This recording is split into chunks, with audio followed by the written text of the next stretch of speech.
नमस्कार, मैं हूं नीलू। तो जिस तरह से बातचीत कहा जा रहा था कि अमेरिका और ईरान के बीच में होगी, वो बातचीत अब हो चुकी है। और इस बातचीत को लेकर जो मध्यस्थता की वो ओमान ने की। हालांकि देखिए, ट्रंप कह रहे थे कि किसी तरह की कोई मध्यस्थता नहीं होगी, लेकिन ईरान ने कहा था कि बिना मध्यस्थता के मेरे यानी कि ईरान और अमेरिका के बीच में कोई बातचीत नहीं होगी। अब ऐसे में मध्यस्थता ओमान ने की और इस बातचीत से क्या बातें निकलकर सामने आई है, किस तरह से बातचीत हुई है, बातचीत करने के लिए मयंक मेरे साथ जुड़ गए हैं। मयंक, जिस तरह से अमेरिका और ईरान के बीच में बातचीत हुई, मध्यस्थता ओमान ने की, इस बातचीत को हम किस तरीके से देखें?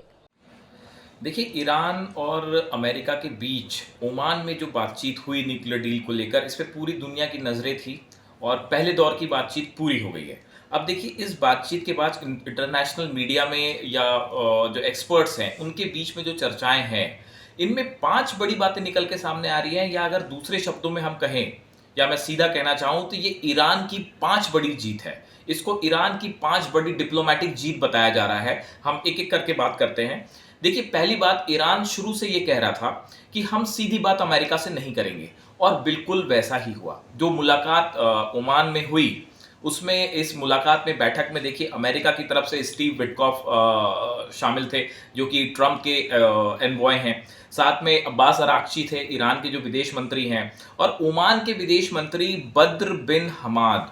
इनकी सबसे अहम भूमिका हुई। बताया जा रहा है कि एक अलग कमरे में ये तीनों लोग मौजूद थे और कुछ ट्रांसलेटर मौजूद थे जिनके जरिए ये बात हुई है। तो ईरान देखिए शुरू से ये एम्फेसिस कर रहा था कि ये बातचीत एक मीडिएटर के जरिए होगी, और वैसा ही हुआ। ये ईरान की पहली बड़ी जीत है। दूसरी बड़ी जीत देखिए, लगातार ट्रंप एडमिनिस्ट्रेशन की तरफ से धमकियां आ रही थी कि अगर ईरान इस डील के लिए तैयार नहीं होता है या डील नहीं होती है तो हम ईरान पे हमला कर देंगे, ईरान पे ऐसा हमला होगा कि हमेशा याद रहेगा। लेकिन इस बातचीत के दौरान किसी भी इस तरह की धमकी या प्रेशर का इस्तेमाल नहीं किया गया।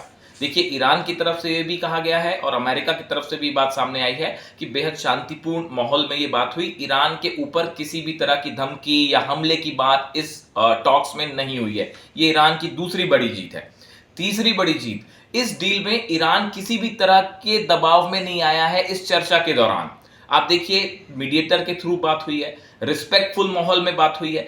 ईरान के ऊपर बड़ा प्रेशर था पिछले 1 महीने से, लेकिन हमने आपको पहले भी बताया कि पूरे रमजान के पीरियड में जिस तरह से ईरान ने अपनी पावर का स्ट्रेंथ शो करी, चाहे मिलिट्री हो, चाहे एयर फाइटर्स प्लेन्स हो, मिसाइल्स हो, सब के सब उन्होंने सबका इस्तेमाल करते हुए उन्होंने एक संदेश दिया कि हम किसी के सामने झुकेंगे नहीं। ये तीसरी बड़ी जीत हुई। किसी भी तरह के दबाव में ईरान नहीं आया। चौथी बड़ी जीत, इस पूरी डील के बाद, इस पूरी जो डील में जो पहली दौर की बातचीत हुई है, इसके बाद ईरान की तरफ से ये कहा गया कि हम एक फ्री और फेयर डील चाहते हैं। हम किसी तरह की ऐसी डील नहीं चाहते कि जिसमें ईरान दबाव में आ जाए। उनकी तरफ से साफ कहा गया, सिर्फ न्यूक्लियर प्रोग्राम को लेकर होगी, मिसाइल्स या बैलिस्टिक मिसाइल्स के प्रोग्राम को लेकर नहीं होगी। ये ईरान की चौथी बड़ी जीत है जिसमें साफ संदेश दिया गया।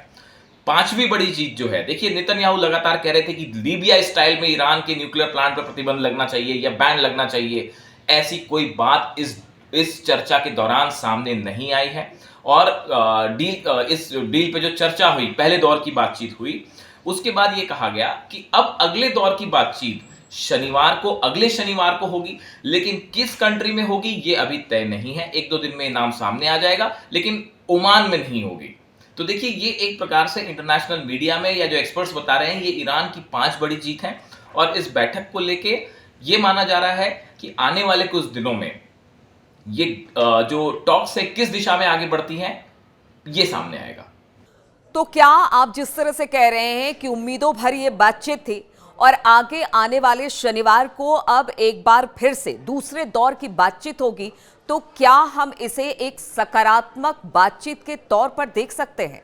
देखिए, जहाँ तक ये सवाल है कि अब ये टॉक्स का आगे क्या होगा, क्या ईरान और अमेरिका के बीच में कोई न्यूक्लियर प्रोग्राम को लेकर समझौता हो पाएगा, ये ऐसे सवाल हैं जो बेहद उलझे हुए हैं। देखिए, इस बैठक के बाद जो बैठक हुई, इस बैठक में देखिए एक तो कई बड़ी स्पेसिफिक चीज़ें हैं। इस बैठक की ज़्यादा तस्वीरें बाहर नहीं आई। जहाँ पे स्टीव विटकॉफ थे या अब्बास अराक्ची थे, जब आमने सामने थे, तो इसको लेके किसी तरह की तस्वीरें सामने नहीं आई हैं। और देखिए, दूसरी एक बड़ी चीज़ ये है कि एक अलग कमरे में ये टॉक्स हुए, काफ़ी सीक्रेटिव माहौल में इस पे चर्चा हुई है। और देखिए बैठक के बाद एक गौर करने वाली बात है कि अब्बास अराक्ची जो विदेश मंत्री हैं ईरान के, इनका बयान आया है, neither we nor the other party want fruitless negotiations, discussions for discussion sake. उनकी तरफ से मैसेज साफ है कि देखिए हम सिर्फ बातचीत करने के लिए बात नहीं करना चाहते, जैसे पिछली बार हुआ था कि ओबामा एडमिनिस्ट्रेशन ने ईरान के साथ न्यूक्लियर डील करी और फिर ट्रंप आए सत्ता में तो उन्होंने डील कैंसिल कर दी। ईरान का कहना ऐसा है कि भाई हम एक ऐसा समझौता चाहते हैं जो टिकाऊ हो, लंबे समय तक चले।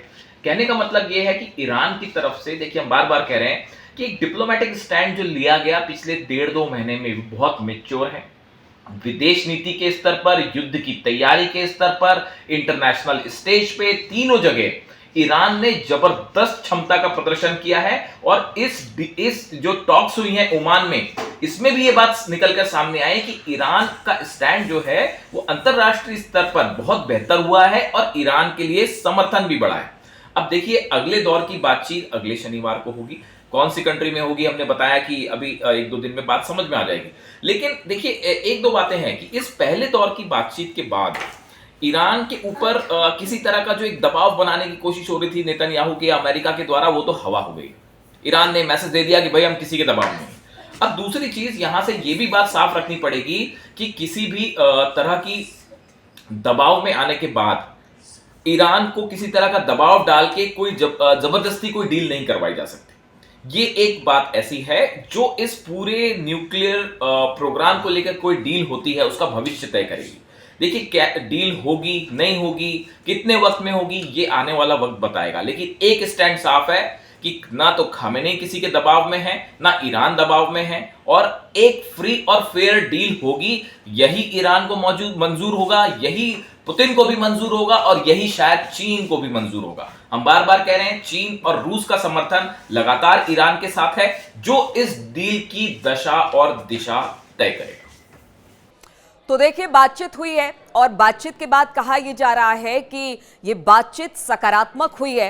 हालांकि अगले शनिवार को एक बार फिर से ईरान और अमेरिका साथ में बैठेंगे। मध्यस्थता ओमान की तरफ से होगी, लेकिन किस देश में होगी, कहां होगी, इस बात की अब तक जानकारी नहीं दी गई है। अब देखना होगा क्या ये जो बातचीत है वो कुछ सकारात्मक तरीके से आगे बढ़ेगी। इस पर लगातार हमारी नजर बनी रहेगी।